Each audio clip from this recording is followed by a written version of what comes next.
Time, see what's become of me. Will I look around for my possibilities? Welcome to the heart of the stories we tell.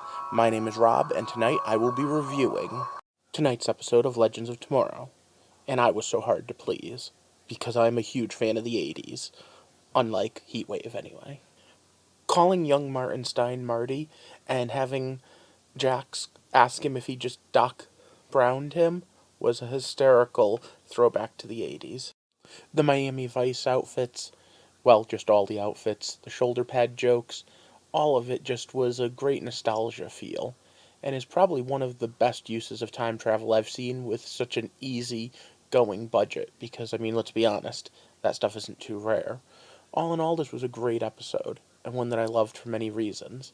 It once again touched on themes of who am I and am I more than what other people see me as, and it once again touched on many of their most powerful symbolisms.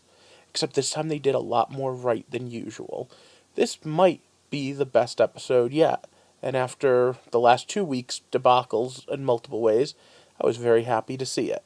But let's get into the weeds. So once again, it's stop. Spoiler time. Ba-dun-dun-dun. I'm glad I held on to my hope, my friends, because this time no one got firestormed. The last couple of weeks I've been complaining about the fact that they leave people behind, they use excuses why people can't use their powers, they just in general have people carrying the idiot ball. But you know what?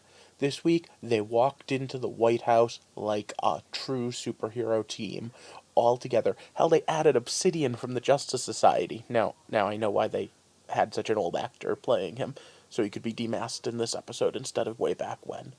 But at the same time, I mean, it was just awesome. They all used their powers, they all fought respectively. At the end of the day, the closest thing we came is the fact that we had Firestorm have to retreat in order to save his wife. But even that was a good use of his power, and earlier in the episode we got him transmorgifying bullets midair. That is badass. If half the episode were written as well as this episode, this would be the best superhero show on TV. Okay, so 80s stuff aside, awesome superhero stuff aside, let's talk about time travel for a minute. Because this episode opens with them talking about why they can or can't change history, and Sarah has to do a lot of soul searching about it. She still messes up by telling Damien Dark, but it's at least an acceptable mess up in my mind. I understand what they were doing. At the end of the day, the question becomes how much can you let happen and how much do you have to let happen? And I think that's an awesome thing for superhero shows in general to deal with, and time travel shows especially. But Sarah got a whole bunch of badass this week. Again, the choreographers give her a bunch of things to do, and she handles it. Katie Lotz is blowing it out of the water. She's Buffy the Vampire Slayer meets Terminator. Hell, there's part of me that thinks that Katie Lotz deserves her own show after this. Let's just make her Black Canary again and give her a Black Canary show. But the main theme of tonight's episode really revolved around the Atom again. And once again, I like what they're doing with Palmer. I would really like to see them just build him a belt and maybe give him one or two little toys and not rebuild that armor that I think they're going to.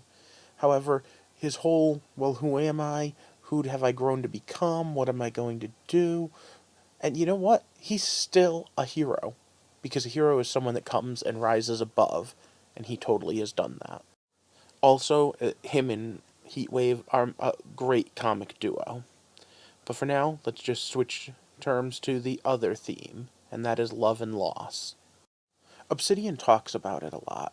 There's a little bit of it between Martin Stein and his wife. But at the end of the day, the whole thing is, how do you carve out that little bit of happiness for yourself? And in this day and age, a work-life balance is kind of hard to pull off, and I understand that, and it's even harder for superheroes. The idea that Hourman and Vixen were supposed to be together before he died is kind of heart-wrenching when you think about it. At the end of the day, though, look at it to Obsidian. He got his happy ending. He found the guy of his dreams. And remember, as much as we screw around with his timeline, Martin Stein has gotten married, and Martin Stein has a happy life. His wife even understands that he has to go and do the superhero thing with the legend. All too often, it's too easy to write off superheroes and comic book characters as not being able to have love interests, because it just is too complicated. And some of the writers even say that, oh no, it ties them down, makes them old. Not something I agree with. I like the happy endings. Also, just to throw this out there, we don't know what's in the box yet, and I'm wondering if that's a clue as to what's going on. I did also think it was kind of funny, the fact that the night or so after the election, we have someone breaking in talking about trouble at the White House, but of course that's part of the episode because it's the Gorbachev-Reagan meeting at the White House. But let's talk about villains for a minute, and ooh boy are we getting closer to that Legion of Doom we were promised. I'm not sure I liked that quip that Sarah gave about Reverse Flash being faster than Flash. At the end of the day, at the speeds they travel, who would tell? But okay. Him and Dark have a nice, fun little rapport, and I hope that when they bring in the others that they can keep it going.